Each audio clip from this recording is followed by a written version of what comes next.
5 August, সময় আনুমানিক দুপুর 12টা 30। গণভবন থেকে বের হয়ে নিরাপত্তা বহন নিয়ে পালাচ্ছেন শেখ হাসিনা, এমনটি মনে মাঝে মাঝে মনে পড়ে যায় 5 আগস্টের কথা, সেই হাসিনার কথা। বাট আজকের এই ভিডিওটা একটু বড় করব না, শুধু 2-3টা কথা বলে শেষ করে দেব।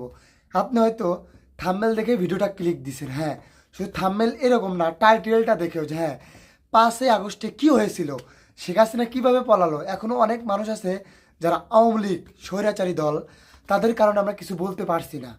যদি বলতে পারি তাদের হুমকি দামকি অনেক কিছু সহ্য করা লাগে আমাদের। তো যাই হোক না কেন, আপনি যদি এই ভিডিওটা দেখেন তাহলে ইনশাল্লাহ অনেক কিছু বুঝতে পারবেন যে এই স্বৈরাচারী দলের আওয়ামী লীগ যে নেতৃত্ব যে বলেছিল যে আমরা পালাই না, আমরা পালাবো না, তারাই কিন্তু আজ দেশের নাই। বাট এরকম এক দেশে আছে যেই দেশের কিন্তু আমাদের শত্রু ভারত। তো যাই হোক না কেন, চলুন যাই পুরো ভিডিওটা শুরু করি, তাহলে ইনশাল্লাহ বুঝতে পারবেন। 5 আগস্ট, সময় আনুমানিক দুপুর 12টা 30।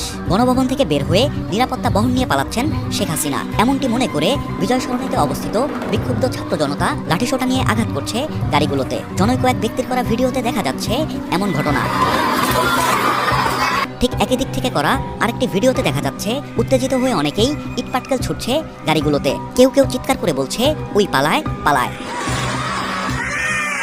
কিন্তু 5 আগস্ট শেখ হাসিনা দেশ ত্যাগ করবার পরপর একটি ভিডিও ভাইরাল হয় সামাজিক যোগাযোগ মাধ্যমে, যেখানে দেখা যায় শেখ হাসিনা এবং তার বোন রেহানা একটি সামরিক হেলিকপ্টার থেকে নেমে কালো গাড়িতে চড়ে বসছেন। পাশেই রাখা কয়েকটি ট্রলি ব্যাগ। বিভিন্ন গণমাধ্যমের সূত্র অনুযায়ী এই স্থানটি তেজগাঁও পুরাতন বিমানবন্দর। এখন প্রশ্ন হচ্ছে, গণভবন থেকে মাত্র কয়েক কিলোমিটার দূরত্বের এই বিমানবন্দরে শেখ হাসিনা কি সড়ক পথে গিয়েছিলেন নাকি আকাশ পথে? সম্প্রতি একটি গণমাধ্যমে সজীব ওয়াজেদ জয় বলেন, তারা গণভবন থেকে বাংলাদেশ বিমান বাহিনীর একটি অপেক্ষমান C-130 হারকিউলিসে ওঠেন। অবশ্য 6 আগস্ট প্রকাশিত একটি প্রতিবেদনে প্রথম আলো জানাচ্ছে, ছোট বোন রেহানাকে নিয়ে তেজগাঁওয়ের পুরনো বিমানবন্দরে হেলিপ্যাডে আসেন শেখ হাসিনা। সেখানে তাদের কয়েকটি লাগেজ ওঠানো হয়, তারপর তারা বঙ্গভবনে যান।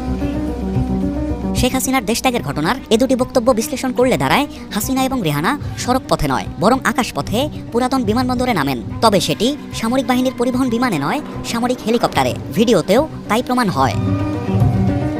সেক্ষেত্রে সড়ক পথে গণভবন থেকে বিজয় সরণি এলাকা পাড়ি দেয়া নিরাপত্তা বহরটি তাহলে কি কৌশলগত, নাকি সড়ক পথেই শেখ হাসিনাকে পুরাতন বিমানবন্দরে নেবার প্রাথমিক পরিকল্পনা থাকলেও পরে তা পরিবর্তন হয়? সেই সাথে আরেকটি প্রশ্ন উঠতেই পারে, বঙ্গভবন থেকে ফিরে শেখ হাসিনা এবং রেহানা সামরিক হেলিকপ্টারে নাকি সেনাবাহিনীর একটি পরিবহন বিমানে ভারতে পৌঁছান? 6 আগস্ট প্রকাশিত প্রথম আলোর সেই প্রতিবেদনে বলা হয়, বঙ্গভবনে পদত্যাগের আনুষ্ঠানিকতা শেষ করে বেলা 2:30টার দিকে সামরিক হেলিকপ্টারে করে ছোট বোন সহ ভারতের উদ্দেশ্যে উড্ডয়ন করেন শেখ হাসিনা।